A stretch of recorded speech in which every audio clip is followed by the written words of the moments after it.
그림을 세 개를 한번 보겠습니다. 이 세 그림의 공통점을 찾는데 여기서 공통점을 찾기는 쉽지가 않을 겁니다.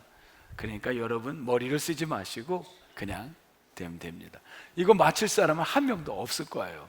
네, 이 세 개의 공통점을 찾기는 사실 쉽지가 않아요. 그럼에도 불구하고 찾기를 원하는 분 한번 말씀해 주셔도 됩니다. 뭐 같아요, 여러분? 네, 됐습니다. 충분해요. 이 정도면. 저 말은 누가 타는지는 몰라도 다 저 얼굴에 여러분이 가고 싶죠. 저도 가고 싶습니다. 맨날 말 타는 게 플라스틱으로 된 데 이렇게 타면 사진 찍으면 진짜 말처럼 보이는 그런 것만 타봤습니다. 어찌됐든 왠지 멋있어 보이고 좋습니다. 근데 저 말에 그 말, 굉장한 강력한 말을 컨트롤할 수 있는 거는 뭐냐면 뭔가요? 말을 컨트롤할 수 있는 힘은 네? 채찍? 고삐? 입에 비트라고 하는 거를 물고 있죠. 뭐죠? 재갈을 물면 고삐로 그걸 컨트롤하는 거죠. 그 힘센 말을 컨트롤하는 거예요. 그다음 배는 저는 금년 초에 해양경찰 교육센터라는 데를 영어가 지금 정확치는 않을 겁니다. 제가 그냥 갔는데 깜짝 놀랐어요. 그러니까 해양 구조하는 훈련을 하는데 그거를 똑같이 우리나라에 저기가 하나 있다는 거예요. 그래서 가봤는데 막 그 물결을 막 일으키는 거예요. 그 똑같은. 그러면 거기에 물에 들어가서 사람을 건져내는 게 파도가 치니까요. 막 파도가 치니까 굉장히 힘들어요.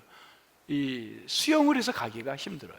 그런 훈련하고 그 다음에 이제 배를 갔더니만 시뮬레이션을 딱 하는데 독도 앞바다, 뭐 부산의 해운대의 앞바다, 아시아의 웬만한 데는 있답니다. 저게 다 있는 거예요. 어디를 딱 하면은 거기 똑같은 해안이 이렇게 연출이 돼요. 그럼 이제 배 같은 거 이렇게 타고 있는데 그럼 앞에 물이 이렇게 보이는 거예요. 그러면 파도가 지금 얼마나 일어난다 그러면 그게 똑같이 파도가 똑같답니다. 그럼 거기에 지형물이 있는 거예요. 그때 배를 어떻게 조절하느냐를 연습하는 거예요. 그 상황에 막 흔들려요. 근데 평상시는 스위치를 해서 맞춰 놓더라고요. 그러면 선장과 부선장이 있어도 그냥 간답니다, 배가. 근데 그런 이제 어려운 상황이 되면 이거를 이제 키를 조절을 하는 거예요. 근데 키는 한 요만하더라, 조그매요. 근데 그 스위치가 하나 있어. 그걸 누르면 작동이 멈춘답니다. 그런 여러 가지를 이제 보면서 저 어마어마한 배도 결국은 조그만 키로 컨트롤이 되는구나 이제 봤어요. 그 옆에 사람의 인체 그림인데 저건 누가 그렸나요? 누구요? 레오나르도 다빈치가 그린 거래요. 예, 우리 권사님이 말씀을 맞는 것 같아요. 저분의 직업은, 다빈치의 직업은 뭐였나요? 뭐요? 미술가, 화가였어요. 화가인데 저 인체 구조도 그린 거 보면 뭐예요? 또 해부. 그럼 저분이 의사였나요? 그건 아닐 거예요, 그죠? 사람의 그림을 조각을 하는데, 사람의 그 조각을 하는데 인체 해부를 다 해봤다는 거예요. 저기서 또 감명받고 여러분 나도 조각을 하고 싶은데 인체해서 우리나라는 법으로 걸려요. 안 돼요. 의사가 아닌 사람이 해부를 할 수 없죠. 근데 어쨌든 저분은 사람의 신체까지 해부를 했대요. 조각가이기도 하고 어찌 보면 발명가이기도 하고 또 화가이기도 한 다양한 기술을 가지고 은사가 있었던 분인 것 같습니다. 근데 그분의 그 보면서 뭐라 그랬냐면 이분이 사람 몸에서 가장 작은데 가장 많은 근육을 갖고 있는 데가 뭐냐면 뭔가요? 예? 얼굴? 얼굴. 저는 얼굴이 워낙 커서 작지가 않았는데 네, 그분은 혀라고 했어요. 혀. 네, 혀. 얼굴이 작은 분은 뭐 가능할 것 같아요. 네. 근데 이제 그분은 혀를 이야기했습니다. 세 가지 공통점은 작은 게 전체를 영향을 준다는 거, 움직인다는 거예요. 그 이야기를 나중에 가면 또 이야기가 나올 것 같습니다. 오늘 본문은 우리가 전도서 10장을 지금 쭉 1장부터 왔는데, 오늘 10장에서 왜 이 부분을 지금 보냐면 1절의 말씀을 한번 볼게요. 1절, 10장 1절입니다. 작은 게 엄청난 영향을 준다는 거예요. 그래서 하나 작은 거를 잘하라는 거예요. 이게 요 말입니다. 1절 우리 한번 읽어볼게요. 10장 1절 시작. 파리 스톱. 여기까지입니다. 어떤 것들이? 죽은 파리가, 지금 파리는 작은 거를 이야기하는 거예요. 작은 파리들이 향나는 기름을 악취가 나게 만든다. 쉽게 말하면 뭐예요? 국그릇에 파리 한 마리가 떨어졌어요. 그러면 그 아무리 맛있는 소고기국이라 해도 그 국을 어떻게 하나요? 네? 파리만 건져내고 먹으면 되지 뭐. 그러기보다는 우리가 못 쓰게 된다는 그 말이죠. 작은 파리가 향기름을 악취가 나게 만든다, 이렇게 표현을 했습니다. 작은 것이 매우 무시하면 안 된다는 거예요. 이 작은 게 전체를 영향을 준다는 겁니다. 그러면서 같이, 마치 파리가 영향을 준 것 같이 뭐라 그랬냐면, 본론은 요거예요. 이 얘기를 하려고 그걸 들은 거죠. 작은 뭐가? 우매가 지혜와 존귀를 난처하게 만드느니라. 그러니까 작은 파리가 뭘 말하는 거예요? 적은 우매, 우매자가 안 좋다는 그 얘기입니다. 2절 같이 읽겠습니다. 2절 시작. 지혜자의 마음은 오른쪽에 있고 우매자의 마음은 왼쪽에 있느니라. 지금 무엇과 무엇을 대조시켰나요? 지혜자와 우매자. 우매자는 작을지라도, 그 우매가 작을지라도 큰 영향을 준다는 거예요. 여러분, 여리고 성이 컸어요. 그거를 쉽게 무너뜨리자 그 다음 무슨 성이 있었냐면 그보다는 작은 아이성이 있었습니다. 근데 군인들을 많이 보냈어요. 그런데 이스라엘이 전쟁에 그 아이성을 뺏지 못합니다. 그 이유가 무엇이었나요? 누구 때문이었냐면 아주 어찌 보면 작은 파리 같은 역할을 한 겁니다. 누구였냐면 아간이, 하나님이 모든 거를 절대 전쟁의 전리품을 손대지 말라고 했는데 아간이 옷 외투 하나 하고 뭘 금과 은을 살짝 했습니다. 그때 하나님은 작은 파리 하나, 우매스러운 일 때문에 어떻게 됐나요? 악취가 나게 만들어서 전쟁에 지게 된 겁니다. 그 이야기에 그러면 이제 여러분 지혜자가 돼야 된다는 거예요. 결론은 지혜자겠죠. 우매자를 선택할 사람 없습니다. 그러면 어떻게 하면 지혜자가 되느냐, 이 이야기예요. 어떻게 해야 지혜자가 되나요? 2절에서 찾아보겠습니다. 어떻게 해야 지혜자가 되나요? 어떻게 되죠? 2절 지혜자의 마음은 오른쪽에 있고 우매자의 마음은 왼쪽에. 집사님, 오늘 이 말씀대로 하면 집사님은 어디에 있어야 돼요? 오른쪽에 가야 돼요? 왼쪽에 가야 돼요? 오른쪽. 그럼 의자에 지금 오른쪽에 앉은 거예요? 왼쪽에 앉은 거예요? 잘 앉으셨어. 잘 앉으셨어요. 제대로 앉았어요. 오른쪽. 그 옆에 있는 형제님, 미안해요. 잘못 앉았어. 이렇게 오늘 적용을 합시다. 우리 너무 쉬워요. 너무 어렵게 가지 마. 오늘 하루 종일 오른쪽으로만 가세요. 절대 왼쪽하고는 어울리지 마. 사람도 살짝 보세요. 오른쪽 사람, 아유 괜찮아. 왼쪽, 오늘만은 미안해요. 이렇게 되면 너무 성경이 쉬워요. 근데 그러기에는 조금 부담스러워요. 그건 너무 어린애 같은 말도 안 되는 해석이에요. 그럼 조금 더 성경에서 오른쪽은 어느 때 쓰여졌나, 왼쪽은 언제 쓰였지 찾아볼 수 있어요. 왜냐하면 야곱이 하늘나라 가시기 직전에 자기 자녀를, 요셉이 두 아들을 데리고 있는데 안수하는데 요셉이 둘째 큰 아들을 아버지의 어느 손에다가 머리를 갖다 댔어요? 오른손에다가 큰 아들을 놓고 둘째 아들을 왼손에다 댔더니만 야곱이 어떻게 했나요? 손을 쓱 바꾸는 거야. 바꿔서 놓는 거야. 그래서 또 요셉이 고집이 있었어요. 포기 안 하고 다시 아버지의 손을 바꿔놨어요. 그랬더니만 야곱이 뭐라 그랬어요? 나도 안다 이놈아, 내 뜻이야. 이놈아는 성경에 안 나와요. 그리고는 손을 또 바꿔서 놓는 거예요. 그처럼 오른쪽 왼쪽의 의미를 자꾸만 부여하고 있는 거예요. 자, 한 표의 오른쪽과 왼쪽의 표에 성경에 나온 해석을 한번 보겠습니다.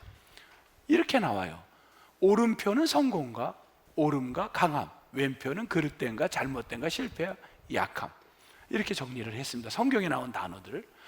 어쨌든 성경은 오른편을 긍정적으로 이야기를 하는 건 분명한 것 같습니다. 우리말도 그래요. 오른손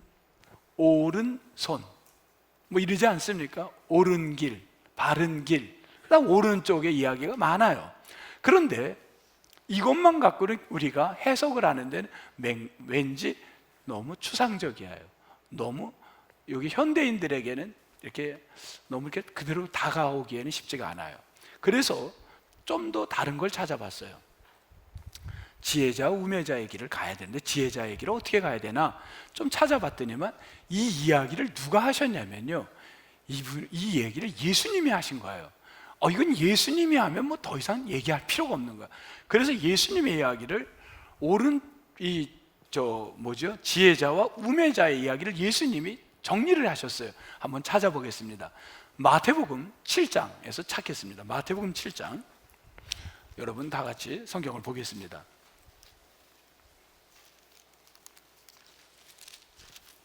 신약성경 신면이 되겠습니다.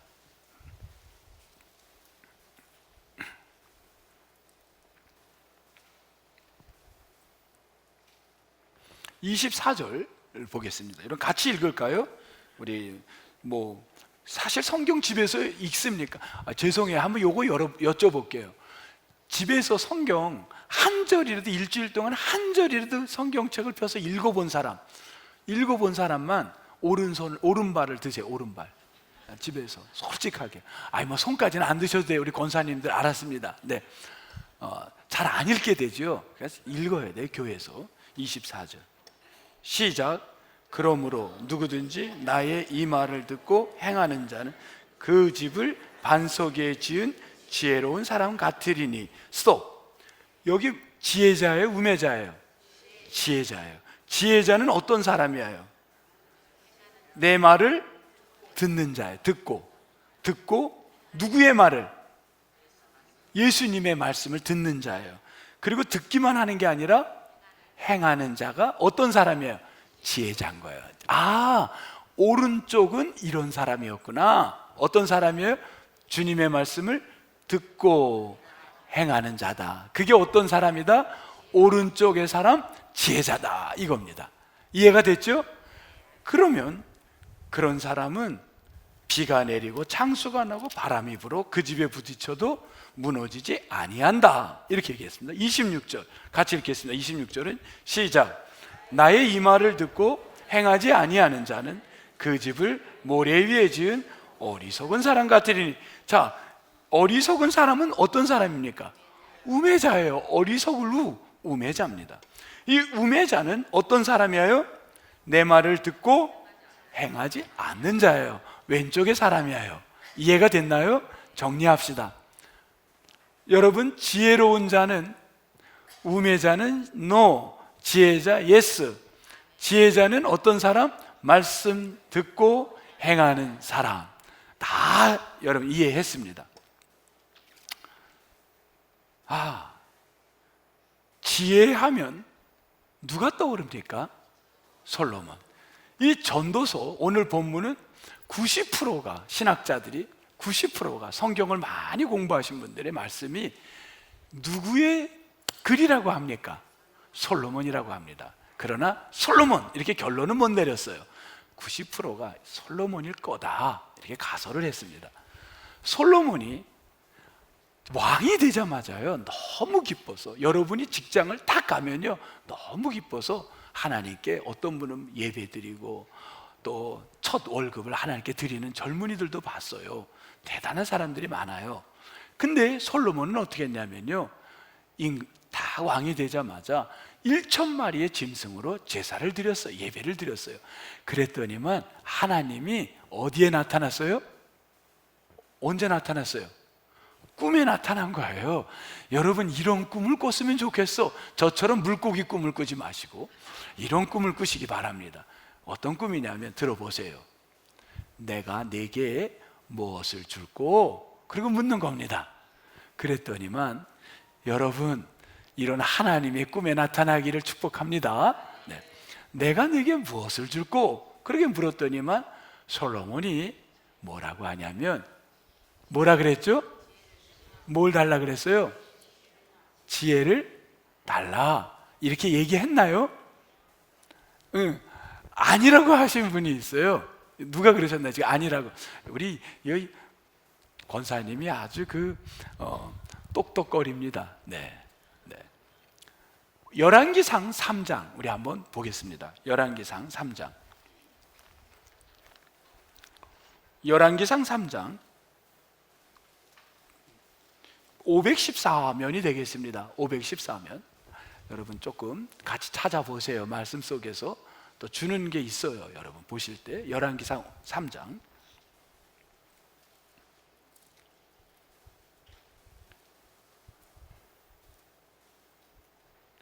구절을 보겠습니다. 9절.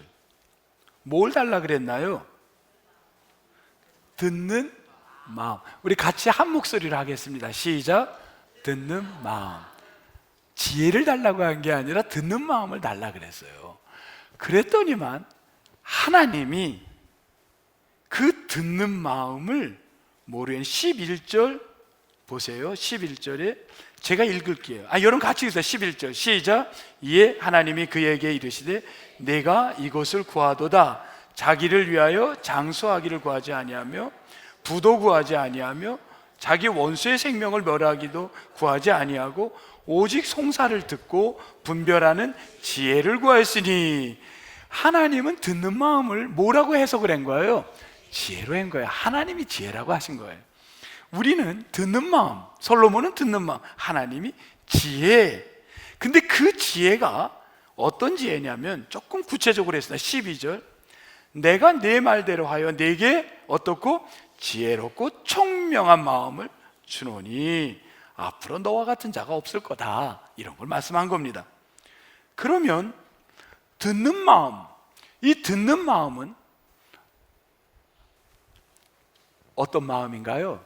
듣는 심장인데 어떤 걸 듣는 거예요? 이게 어떤 걸 듣는 거예요? 송사를 듣는 거는 뭘 듣는 겁니까? 사람들의 소리를 listen, 잘 듣는 거예요. 또는 하나님이 말씀한 소리를 듣는 겁니다. 그게 어떤 자라고요? 지혜자다. 지금 두 가지로 지혜를 정리했습니다. 예수님은 지혜자가 어떤 사람이라 그랬나요? 어떤 사람? 듣고 행하는 사람. 하나님이 솔로몬에게는 뭐라 그랬나요? 잘 듣는 거를 뭐라 그랬어요? 지혜라고 했는 거예요. 듣는 마음, 지혜라고 한 겁니다. 듣는 마음은 분명한 것 같아요.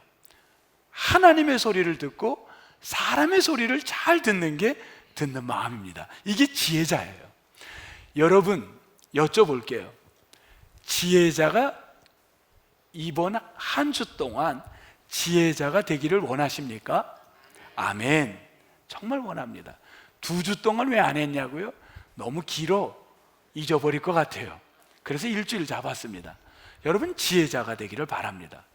솔로몬에게 바로 예화가 나와요. 어떤 예화냐면 송사에 걸린 두 여인이 왔습니다. 제 애입니다. 서로 자기 애기라요. 그 얘기 안 해도 너무 잘 알잖아요. 애기를 반으로 잘라라, 솔로몬이 그랬습니다. 그랬더니만 한 여인이 아닙니다, 저 여인에게 이 아이를 주십시오 했습니다. 송사를 잘 들은 거예요. 그리고 하나님의 소리를 들어야 되는 거예요. 이게 지혜로운 사람입니다. 지혜자인 거예요. 근데 솔로몬이 전도서를 쓸 때는 인생 마지막이 됐습니다. 인생 초반에는 이랬던 솔로몬인데 인생 말미에 갔는데 신하들이 왕이에요, 병마가 많으면 안 된다고 했어요. 군사에 병마를 많이 모으면 하나님이 싫어했어요. 신명기 17장에 병마를 모으지 말아라, 여자가 많으면 안 된다, 그 얘기를 솔로몬에게 해줬는데 신하들이 하지 말라고 했는데 솔로몬은 신하들의 소리를 듣지 않았어요. 신명기 17장은 누가 해준 말입니까? 하나님이 한 말인데 그 말을 거부했습니다. 듣는 마음이 거절됐어요. 누가? 솔로몬이. 그리고 인생 말기가 됐을 때 하나님이 솔로몬은 건드리지 않았지만 솔로몬이 죽고 나서 사후에 그 자식에 가서 르호보암이 어떻게 되나요? 남과 북으로 이스라엘과 유다로 이스라엘 땅을 나누게 되었습니다. 왜 그랬나요?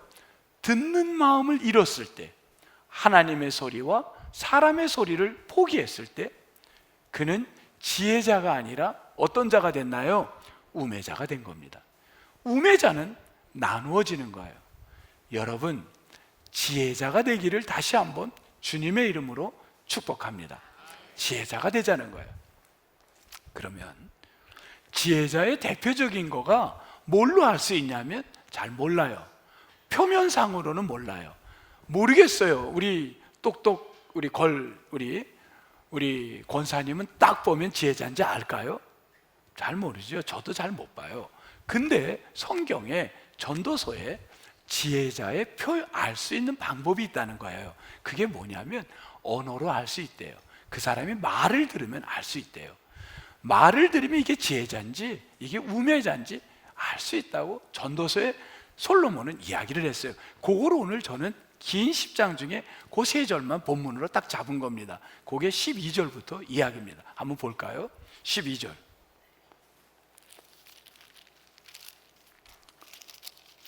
12절 뭐라 그랬습니까? 우리 한번 볼게요. 12절.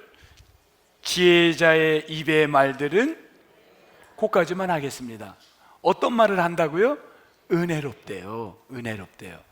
여러분, 얘기는 하지 마시고요, 그냥 이렇게 옆 사람 보기 힘들면 그냥 앞 사람 뒤통수라도 보세요. 이렇게 지혜로운 사람은요 그냥 은혜 있어요. 그게 지혜로운 거예요. 더 이상 우리 그냥 이렇게만 할게요. 뭐 길게 하지 않겠습니다. 은혜로워요.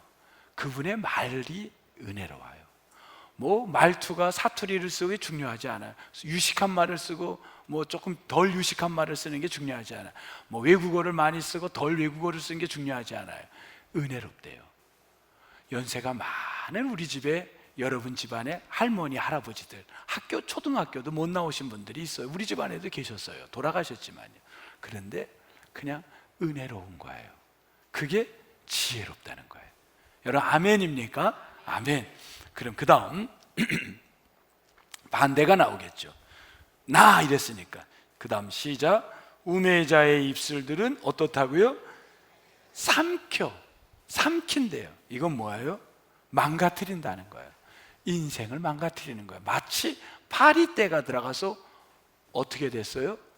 냄새나게 만드는 거예요. 못 먹게 만든 거예요. 그게 뭐가 그랬어요? 작은 파리가 전체를 버리게 됐다는 거예요. 이 이야기가 이렇게 연결이 되는 겁니다. 13절도 마찬가지입니다. 그의 입의 말들의 시작은 우매요, 그의 입의 결말은 미친 것이다. 우매한 자는 뭘 많대요? 말을 많이 한다는 거예요. 괜히 그거를 변명하려다 보니 쓸데없는 말을 하는 거예요. 그러니까 은혜로운 말을 해야 되는 거예요. 딱 하나 얘기했어요. 그 사람의 말투가 은혜로우면 지혜자다는 거예요. 자, 지혜자에 대한 정리를 이렇게 해보겠어요. 다시 뭐 한다고요? 지혜자는 어느 편에? 오른편에. 그 오른편을 신약의 예수님은 뭐라 그랬어요? 듣고 행하는 거. 하나님이 솔로몬에게 뭐라 그랬어요? 듣는 마음, 그게 지혜자다, 이렇게 하나님은 말씀한 겁니다. 그게 나타나는 표현은 말인데 어떤 말? 은혜로운 말. 이게 지혜자라는 거예요. 여러분 다 이해가 됐나요? 정리가 됐습니까? 이 말을 갖고는요, 요거는 좀 약해요. 조금 뒤로 가면 신약의 야고보서에 말에 대한 게 잘 나와 있어요. 그 야고보서에 보면요, 우리 한번 가볼게요. 야고보서 3장 373쪽, 신약성경 373쪽입니다.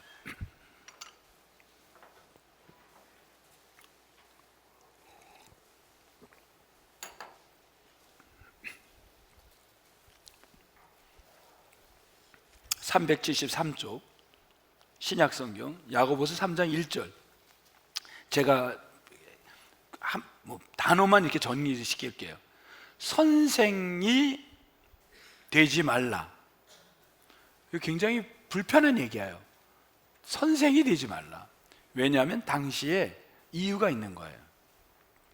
어떤 이유냐면요, 선생님들이 강의를 할 때 수강생이 많이 오면은 월급이 많아요. 수강생이 없으면 월급이 적었어요. 그래서 수강생을 많이 모으기 위해서 선생들이 쇼업을 했어요. 많은 사람을 내게로 와야 내 수입이 많았기 때문에 말을 많이 하고 거짓말을 하고 불필요한 말을 하기 시작했어요. 그래서 그 말을 듣는 것은 위험하다고 야고보가 본 거예요. 그래서 여기에 선생이 조심하라, 그렇게 하면서 뭐라 그랬냐면요, 세 가지 예를 들었습니다. 3절에 말, 재갈, 4절에 배, 키, 5절에 혀, 온몸. 아까 그림이 생각납니까? 작은 거가 전체를 영향을 준다는 거예요. 말에 대한 거예요. 그 다음 6절, 여기 결론을 내렸어요. 6절, 혀는 곧 뭐라고요? 불이요, 불의의 세계라. 혀는 우리 지체 중에서 온몸을 더럽힌다. 여러분, 사람이 자꾸 쓸데없는 말, 가치 없는 말, 비방하는 말을 하잖아요. 그분의 얼굴이, 인격이 변합니다. 이게 무서운 거예요. 성경이 얘기하고 있는 거예요. 혀는 곧 불이요, 불의의 세계라. 혀는 우리 지체 중에서 온몸을 더럽힌다. 삶의 수레바퀴, 수레바퀴는 인생의 사이클을 말하는데, 네가 살아온 생을 어떻게 살아왔던지 그 작은 혀 한마디로 은혜롭지 못한 말을 함으로 네 인생이 불살라진다, 망가진다는 거예요. 무서운 말이에요. 마치 그 사르는 것이 무엇과 같으냐면 뭐라 그랬어요? 지옥불에서 나느니라. 이 지옥불을 이 시대에 헬라어로 뭐라면 게힌나라는 말을 썼습니다. 예전에도 한번 제가 새벽인가 언제 했던 것 같은데, 게힌놈이라는 말은, 게라는 건 골짜기고 흰놈이라는 지역이 있었습니다. 흰놈의 골짜기인데 어떤 거냐면 사형수들을 저 골짜기에다가 시신을 버렸습니다. 그게 모이다 보니까 냄새가 진동을 했고 병균이 들끓었어요. 그거를 소독하는 길은 뭐가 있나요? 불로 태우는 겁니다. 그래서 그 골짜기를 불을 태웠어요. 그랬더니만 그 불타는 모습이, 연기나는 모습이 멀리서도 보였던 겁니다. 그래서 사람들이 이렇게 얘기를 했습니다. 그 불타는 걸 보면서 저 흰놈의 골짜기, 흰놈의 골짜기, 그걸 뭐라 그랬어요? 게흰놈, 게흰놈. 그 말이 지옥의 상징어가 됐던 겁니다. 저게 지옥이지, 저게 지옥이지, 그 말입니다. 작은 혀가 내 인생의 전체를 뭘로 만든다는 거예요? 지옥을 만든다는 거예요. 여러분, 지혜자의, 뭐가 지혜자인지는 알 길이 없지만 지혜자인지 우매자인지 나타나는 건 옆 사람을 여러분이 전화를 하고 만날 때 이 사람의 이야기가 매일 그렇게 건강한 얘기를 안 해요. 매일 들어보면 그게 도움이 안 되는 얘기예요. 살리는 얘기가 아니라 죽이는 얘기예요. 그런 분이면요, 그 사람은 지혜롭지 못한 사람인 거예요. 그분의 학벌, 그분의 외모, 재산, 직업 다 소용없어요. 혹 그런 사람이 여러분 주변에 있다면 기도해 드리세요. 그분이 빨리 지혜자가 되기를 축복하시기를 바랍니다. 지혜자는 그게 아니고 우매자라는 거예요. 혹시 여러분 삶에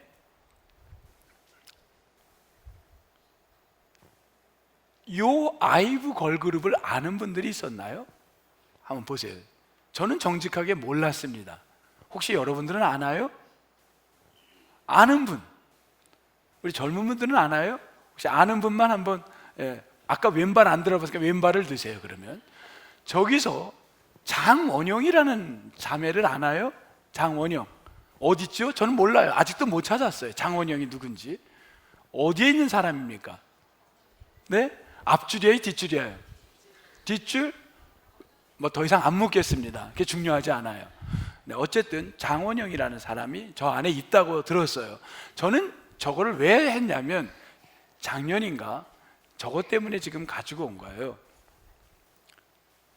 뭐라 그 방송에 나왔냐면 원형적 사고라는 말을 들어봤어요. 저는 어떤 심리학에서도 원형적 사고라는 말을 배워본 적도 없습니다. 근데 원형적 사고라는 말을 막 쓰는 거예요. 마치 못 쓰면 바보 같고 좀 그런 것 같더라고요. 그래서 원형이라고 했으면 원형, 인간의 그 원형 그건가? 근데 원형이라는 거예요. 이 원형이 뭔가 하면 사람 이름이었어요. 그 자매 이름이 원형이었어요. 원형. 그 원형이 나이는 몇 살입니까? 네? 아니 내 나이도 잘 모르는데 남의 나이를 어떻게 알겠어요? 네, 20대 중초쯤 될 것 같아요. 그죠? 네. 뭐 고민하지 마세요. 괜찮아요. 우리 몰라도 되잖아요. 젊은 자매예요. 이런데요, 원형적 사고라는 게 원형이 같은 사고를 하라는 거예요. 기가 막힌 거예요. 20대 초반에 자매의 사고를 배우라고 사회가 공공 뉴스에 나온 얘기입니다. 이게 뉴스에 뭐냐면 이런 거래요. 이제 들은 얘기예요.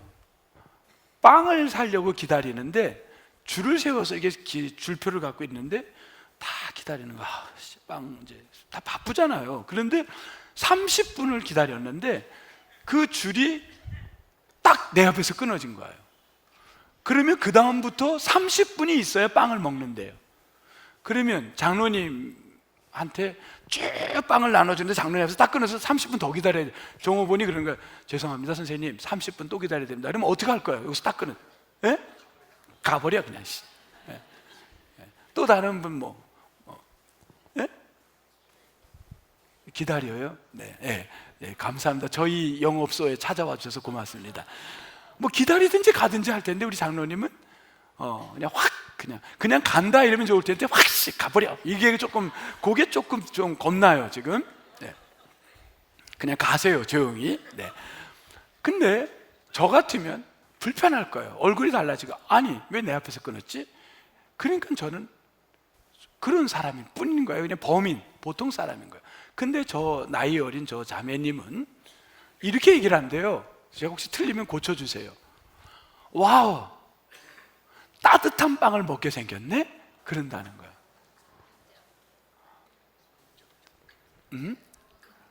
뭐라고 장로님?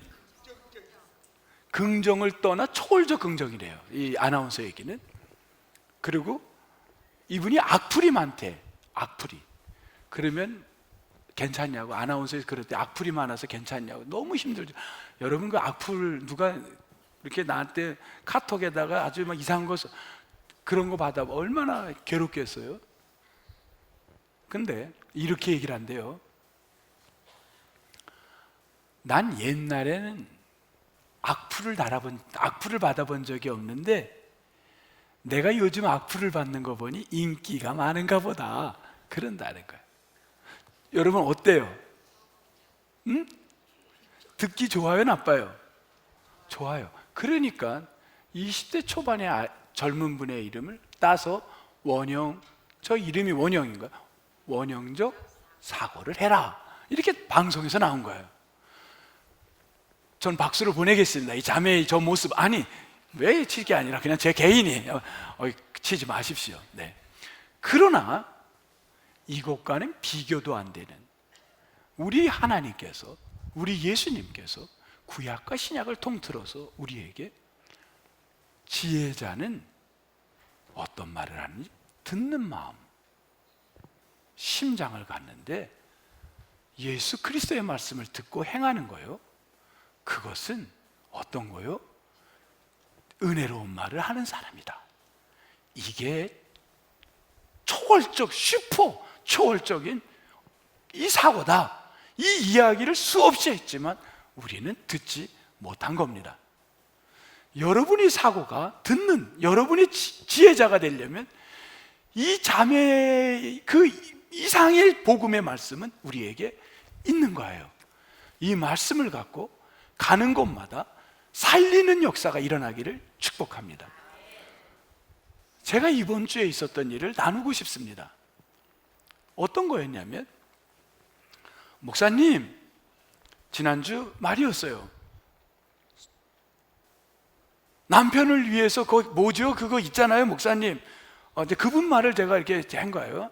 그거 있잖아요. 왜 목사님이 기도하면 그 다음에 죽는 거 그러시더라고. 그래서 목사님이 기도하면 죽는 거? 굉장히 이상해지는 거야. 내가 기도하면 죽는 거야. 그래서 그거 임종이라는 게 있죠. 임종기도. 그랬더니 그분이 그거야, 임종기도라는 거예요. 목사님, 임종기도가 지금 필요합니다. 이제 그래서 제가 그랬어요. 주일 막 바쁘고 또 해야 되니까. 지금 돌아가실 것 같아요? 하고 물어봤어요. 그러니까 아니 뭐 돌아가실 것 같은데 그렇지만 또 모르죠. 뭐 또 안 돌아갈 수도 있어요. 그러면 돌아가실 때 얘기하면 내가 갈게요. 그랬어요. 알았어요, 목사님. 그러시더라고. 그리고 이때니만 다시 또 회복이 좀 되셨대요. 우리 부목사한테 연락이. 그런데 월요일 날 아침에 연락이 왔어요. 우리 부목사님. 목사님, 빨리 오랍니다. 임종기도가 필요하답니다. 이제 이분이 그 말을 딱 쓰신 거야, 임종기도를. 근데 그때 저는 강의가 하나 맡아서 딴 쪽으로 가야 돼요. 근데 이분이, 저는 춘천에 있는 병원인 줄 알았더니만 남양주인지 어디 구리에 있는 병원으로 가신 거예요. 그래서 근데 임종기도를 쓰신 거예요. 그러면 가야지 하고는, 알았습니다 하고는 옷을 준비해 갖고 그 목사님하고 달려갔어요. 가서 딱 갔더니만 진짜 중환자실에 계시는 거예요. 근데 저는 이제 예배를 드리고 빨리 들어가려고 했더니만 못 들어가는 거예요. 왜냐하면 중환자실에 못 들어가는 거예요. 클로징 시킨 거예요. 근데 이 분은 의료진들이 못 들어가는데 그거를 어떻게 했는지 한번 들어보세요. 어떤 분이 의료진 그 관계된 분인지 거기를 들어가니까 그분을 따라 들어가는 거예요. 따라 들어간 거예요. 보세요. 그리고 잠시 후에 나오셨어요. 여러분이 생각에 이거 너무 무매자 같다라고 할 수도 있어요. 왜? 그 행동은 그렇게 우리 사회에 굉장히 좀 뭔지 매끄럽지가 않아요. 뭔가 걸치적대는 거 보이잖아요. 들어간 거예요. 잠시 후에 의료진이 오더니만 오십시오, 들어오세요 그러는 거예요. 그래서 딱 들어가니까 3명만 딱 그러더라고. 그러니까 여럿이 갔는데 3명만 들어오라는 거예요. 그래서 저하고 부목사님까지 잘렸어요. 그래서 부목사님까지 같이 들어갔어요. 그리고 들어갔습니다. 그리고 거기서 예배를 드리려고 하는데 그 간호사분이 제 옆에 좀 오더니만 뭐라 하냐면 3분만 하세요 딱 그러는 거예요. 저는 설교 시간 통제를 받은 거예요. 그래서 3분 죄송합니다, 알았습니다. 난 완전히 죄인이었어요. 그래서 알았습니다. 그리고는 급해요. 시편 23편을 말씀을 그 분에게 드렸습니다. 그리고 시편 23편의 말씀을 하고 그분을 위해서 임종기도를, 하나님 천국으로 가고 주의 나라 가게 도와주십시오. 그랬더니만 또 하나가 요구가 하나 있었어요. 세례를 베풀어야 됩니다 하는 거예요. 그래서 3분은 다 써서 그래서 이제 눈치를 보면서 병원에서 세례를 줬습니다. 그리고 나왔어요. 나중에 들은 이야기입니다. 이분이 병원에 들어갈 직전 평생을 부인은 이분을 교회로 인도하려고 했습니다. 노, 절대. 다른 건 몰라도 교회 가는 건 거절을 했습니다. 근데 병원에 옮겨야 되는 상황이 됐을 때 부인께서 남편에게 얘기를 했답니다. 여보, 내가 당신 위해서 기도할게. 그랬더니만 남편이 기도해 달라 그러더래요. 이건 엄청난 기적이에요. 그래서 그 남편을 위해서 누구누구의 남편 누구누구는 예수를 믿으라 뭐 이런 얘기를 했나 봐요. 예수를 믿을지어다 하고서는 기도를 했더니만 마지막에 이 남편이 아멘 하더라는 거예요. 이분이 너무 기쁜 거야. 그래서 저한테 전화해서 빨리 와달라고 했던 거야. 자, 그리고는요, 남편이 병원에 가기 전에 이렇게 얘기를 하더래요. 평생 들어보지 못한 말이래요. 한번 들어보세요. 여보, 고마워 그러더래요. 고마워. 물을 떠다 주니까 그러더래요. 고마워. 한 번도 고맙단 말을 해본 적이 없대. 근데 병상에 실려가면서 얘기를 하더래요. 남자들이요, 하려면 빨리 좀 하십시오. 왜 꼭 병상에 실려가면서 해? 고마워 그러더래요. 처음으로 들었대 그 말을. 그리고 내가 남편을 위해서 해줄 게 뭐가 있을까? 그래서 목사님을 부른 거고, 세례를 베풀어야 되겠다. 의료진들이 볼 때는 미련해 보이고 막는 것 같아도 이 여인에게는 목적이 하나였어요. 뭐였어요? 천국 가는 거예요. 세례를 받고 점심 11시 반쯤 세례를 베풀었습니다. 그리고 12시에 11시 반 사이쯤 했는데 그 다음날 새벽에 천국에 가셨는 줄 믿습니다. 그분을, 한 번도 교회에 오지 못한 사람을 목사가, 성도 누구누구는 장례를 하면서 천국에 갔습니다라고 한다면, 저는 보호자들, 가족은 위로를 해줄지 몰라도 하나님 보는 앞에서는 너 진실되라 이렇게 하나님은 말을 할 겁니다. 사람을 위로하기 위해서는 이곳에 하늘나라 간 천국의 형제는 갔을 겁니다라고 여러분을 위로하기 위해서는 할지 몰라도 하나님은 아닐 거예요. 근데 저는 그날 장례를 하면서 너무 기쁘게, 성도 누구누구는 하나님 나라에 예수님의 우편의 강도가 마지막 십자가에 달릴 때 저도 갈 수 있나요? 너도 나와 함께 낙원에 있으리라. 그 말씀이 오늘 이 형제에게 임하게 될 줄 믿습니다. 이 축복을 할 수 있었습니다. 여러분, 우리의 삶이 지혜자의 삶을 이 한 주간 살아가기를 주님의 이름으로 축복합니다. 다 지혜자로 살아가십시다. 하나님 아버지 감사합니다.